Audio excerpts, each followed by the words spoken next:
15e anniversaire du naufrage du bateau le Joola qui a pris plus de 1800 vies. Le drame reste toujours gravé dans les mémoires, même si les causes restent toujours indéterminées. C'est qu'il y avait 19 manquements. Aucune réparation n'avait été faite. Il y avait également un seul moteur qui n'avait pas, le deuxième n'avait pas été réparé. Il avait été colmaté, on va dire. Et donc, on a quand même laissé monter 2000 personnes parce que c'était la rentrée des classes. Il y avait énormément d'étudiants. Et pour vous apprendre aussi autre chose, c'est que le 10 septembre, après l'avoir mis en cale en 1999, on l'a remis à l'eau. Et le 10 septembre 2002, il a eu une avarie. Il y avait des ministres et des journalistes qui avaient fait le trajet vers Ziguinchor et ils ont repris l'avion pour rentrer tellement ils ont eu peur. Donc aujourd'hui, la justice en France est saisie du dossier. Nous espérons avancer parce que c'est important pour toutes les familles de victimes. Aujourd'hui, ici au Sénégal, on pense qu'on va pouvoir bâcher. Non, on ne peut pas. Les familles de victimes, si vous regardez toutes les autres catastrophes, qu'elles soient au niveau des avions, au niveau des bateaux, au niveau des bus, au niveau de n'importe quel gros accident, les familles de victimes ont besoin de savoir la vérité. Les familles de victimes ont besoin de se reconstruire. Lorsqu'on regarde les comportements des Sénégalais jusqu'à présent, on se rend compte que c'est clairement une certaine indiscipline, un manque de responsabilité, je dirais, et surtout un manque de considération envers les aspects sécuritaires. Même si pour certains, l'idée du surchargement et de la tempête est au rendez-vous, mais reste une excuse qui n'est pas du tout convaincante. Il y avait de la surcharge, effectivement. Il y avait plus de 2000 personnes, les recensements ont été faits. Les recensements n'ont pas été faits par les officiels. Ils ont été faits par 2 personnes qui se sont mobilisées auprès des communautés. C'était des causes de surcharge, effectivement, et puis aussi des causes de défaillance aussi, parce que le bateau n'était pas en bon état. Mais c'était surtout dû aux surcharges, en fait, oui, c'est vrai. Récemment, nous avons le drame du stade Demba Diop. C'était le même cas parce que c'était dû aux surcharges, parce que le stade a une limite de contenance. Ils ont largement dépassé cette limite et c'est ce qui a amené le drame là.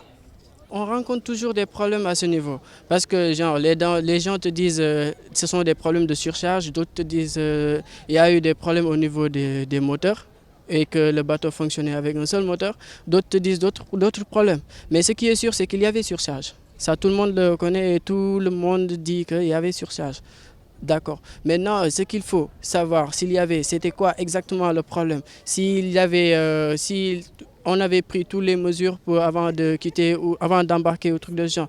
Dans ce cas, il faudra qu'on renflue le bateau pour que l'État pour qu'on puisse lancer des enquêtes et qu'on puisse savoir exactement c'est quoi le problème, où est venu le problème et voilà, savoir exactement ce qui a causé ce naufrage. Le Joola, un bateau d'une capacité de 550 passagers, a transporté plus de 2000 passagers. Et là, on a le droit de se poser des questions.